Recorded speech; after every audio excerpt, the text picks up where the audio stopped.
On October 20th, 1968, the most photographed widow in the world stepped onto a private Greek island called Skorpios to marry a shipping magnate 23 years her senior. The global public treated the wedding as a cultural phenomenon, a merger of American political fame and Greek commercial power that seemed to belong more to mythology than to the society pages. Yet photographs of the Orthodox ceremony caught something the fanfare could not hide: two young faces near the couple, registering nothing but cold detachment. Alexander Onassis stood there at 20, his sister Christina at just 17. Why did these two come to despise Jacqueline Kennedy so completely that their hostility outlasted their father's life? And how did a marriage celebrated around the world end 7 years later, with lawyers negotiating a $20 million separation from the family itself? Join me to find out. To understand the hatred, we need to go back 8 years before that ceremony. In 1960, Aristotle Onassis divorced his first wife, Athena Livanos, known within the family as Tina, after his affair with the opera singer Maria Callas spilled into the international press and humiliated the household in full public view. Neither child took the rupture lightly, and the wound never fully closed. Through the years that followed, Alexander and Christina clung to the hope that their parents would somehow find their way back to one another, and that hope quietly organized how they would judge every woman who later entered their father's orbit. Their longing collided with the culture of the family itself. Life inside the Onassis world ran on emotional intensity and fierce tribal loyalty, an insular Greek structure in which blood came before everything else, and outsiders remained outsiders for life. A mistress could be endured as a temporary insult to their mother. A wife could not, because a wife would replace Tina permanently, in law and in name, at the head of the family table. So when word spread in 1968 that their father intended to marry the widow of an assassinated American president, both children grasped exactly what the marriage would close off, and neither pretended otherwise. Loyalty to Tina anchored everything that followed. In the children's eyes, their mother held a rightful place at the center of the family that no other woman could legitimately occupy, and any wife who tried to take it would rank as a usurper by definition, whatever her fame and however impeccable her manners. Jacqueline Kennedy entered an unwinnable position before she spoke a single word to either child. The ceremony took place on October 20th, 1968, on Skorpios, the private island that would later become an object of legal negotiation in its own right. Jacqueline Kennedy arrived at 39, a former First Lady whose face had circled the globe more times than any ship in her new husband's fleet. Her groom, at 62, controlled a shipping empire, a superyacht, and the island itself.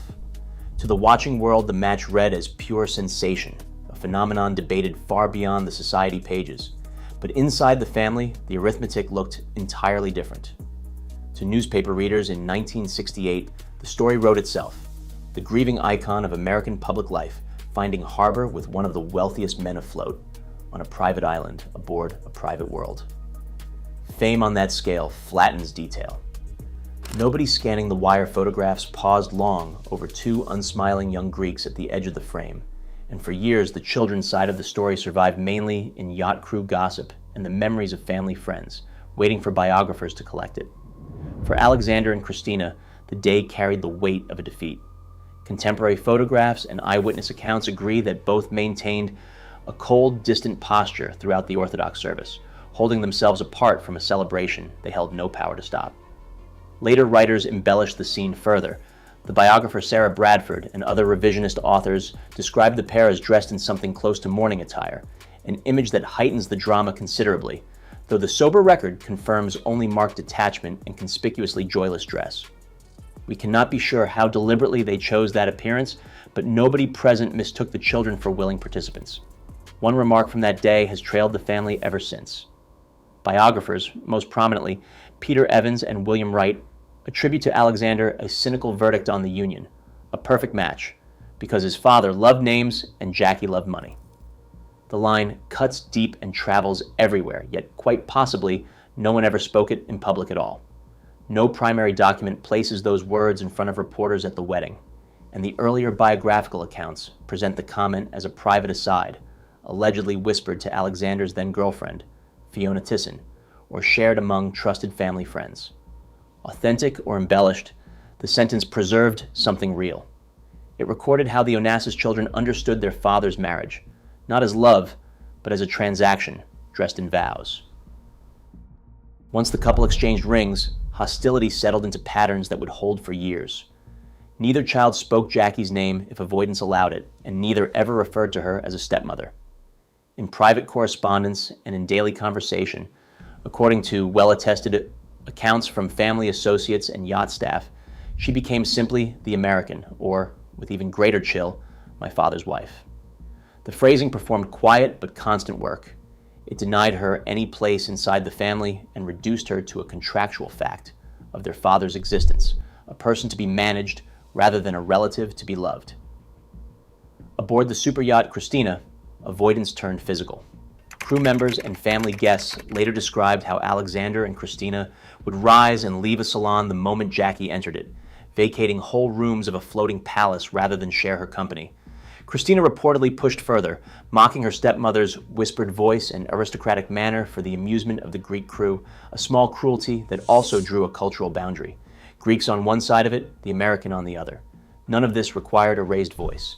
Strangely, for a feud this famous, the hostility almost never broke into open confrontation. The record preserves no shouting matches and no public scenes played out to Jackie's face. Pressure traveled through Aristotle instead, in a steady stream of complaints from both children about his wife's presence and her spending, so that the contest over the marriage unfolded not across a dinner table, but inside the father's own head. A quieter war then, but not a gentler one. Popular retellings often inflate the nicknames, claiming the children routinely called her the geisha, or even Madame Death. On this point, the record demands caution. Historical scrutiny indicates that these extreme epithets never functioned as steady nicknames dating from 1968, and the darkest of them surfaced in superstitious Greek gossip circles only after a catastrophe we will come to shortly. As so often with this family, the sensational version arrived later, layered over a real hostility far quieter than the tabloids preferred. One nuance complicates the portrait of Alexander, and sensationalized accounts usually leave it out. According to the biographers William Wright and Sarah Bradford, Alexander behaved with consistent patience and genuine affection toward Caroline and John F. Kennedy Jr., the young children Jackie brought into the marriage. His contempt attached to the arrangement, never to the children caught inside it. Whatever he thought of his father's contract, he drew a protective line around Caroline and John, and by every reliable account, he refused to cross it. If loyalty to their mother formed one root of the resentment, money fed another, and here myth and record part company almost immediately. Popular media has long repeated the story of a marriage contract running to 170 clauses that supposedly dictated the couple's most intimate personal behavior, yet legal historians consider that document entirely fabricated, a piece of tabloid lore with no basis in any file. The real agreement read less luridly and revealed far more. Onassis' legal team drafted the prenuptial agreement with cold precision. Jackie received an upfront consideration of $3 million, tax-free, together with trust provisions of $1 million for each of her children, payable upon his death, and an annual widow's stipend of $200,000. That architecture aimed at something beyond generosity. Greek forced heirship law would otherwise have entitled a surviving spouse to claim as much as a quarter of the entire estate, and the agreement existed precisely to block any such claim against the fortune Alexander and Christina expected to inherit. Seen from where the children stood, those clauses confirmed everything. Lawyers had fenced their inheritance off from the new wife in advance, clause by clause, before anyone exchanged a single vow on Skorpios. Resentment then fastened onto her spending. Friction over Jackie's outlays on haute couture and interior decoration appears throughout the Onassis financial files, a documented and recurring complaint within the family. Specific figures demand more skepticism, however. Claims that she spent $1.5 million in her first year alone cannot survive a check against public records, and they descend mainly from sensationalized biographies whose reliability we will weigh before this video ends. The evidence supports friction rather than astronomical totals, and for two suspicious stepchildren, friction alone sufficed. Beneath the money ran a quieter incompatibility of temperament. The Onassis family inhabited an emotionally intense Greek world where feelings flowed openly and family life pressed close. The restrained etiquette of the American upper class had formed Jackie, a code in which composure counted as a virtue and reserved as simple good manners. In the world Christina knew, people displayed emotion, while in the world her stepmother came from, people contained it, and each side read the other's habit as a character flaw rather than a custom. Christina read Jackie's reserve in the harshest available light. To her, the polite distance looked like coldness and arrogance, proof of a calculated absence of any real emotional investment in her father, and no amount of correct behavior on Jackie's part could dislodge that interpretation once it took hold.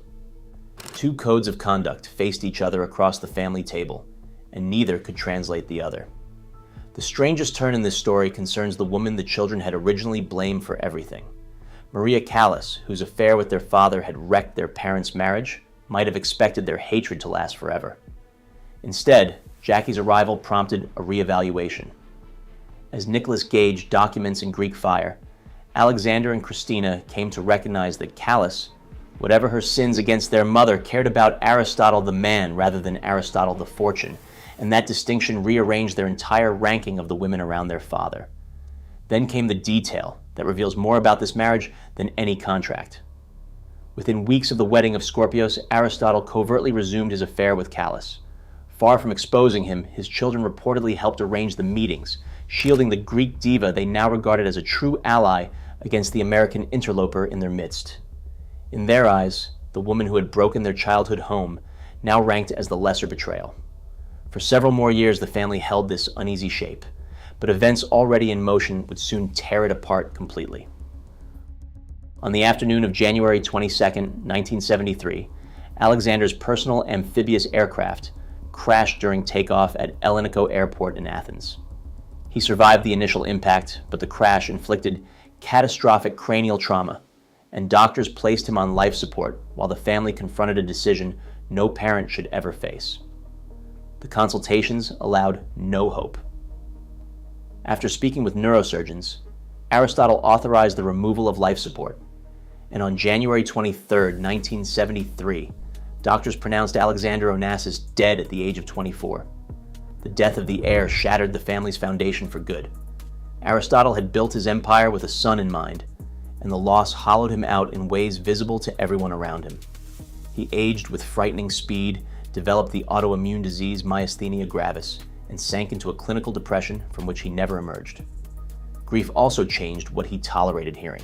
Superstitious members of his inner circle began fatalistically linking Jackie to the so-called Kennedy curse, and in this poisoned atmosphere, after the crash rather than before it, an epithet as ugly as Madame Death first attached itself to her name in Greek gossip.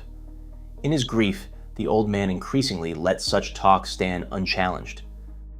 For Jackie, the consequences arrived sideways rather than head-on. No reliable account records Aristotle openly accusing his wife of anything, yet his grief drained the marriage of warmth and left her tied to a man increasingly surrounded by whispers of curses and death. Her position, awkward from the first day, now edged toward untenable. Worse followed within 2 years. On October 10, 1974, Tina Livanos died at the Hotel de Chanelale in Paris, and doctors recorded the official cause of death as acute pulmonary edema. Tabloid speculation immediately reached for a darker explanation, an intentional overdose, a rumor fed by the death of her sister Eugenie from an overdose in 1970. Those theories remain historically unproven, and an honest account has to leave them exactly there. The effect on Christina, however, remains beyond dispute.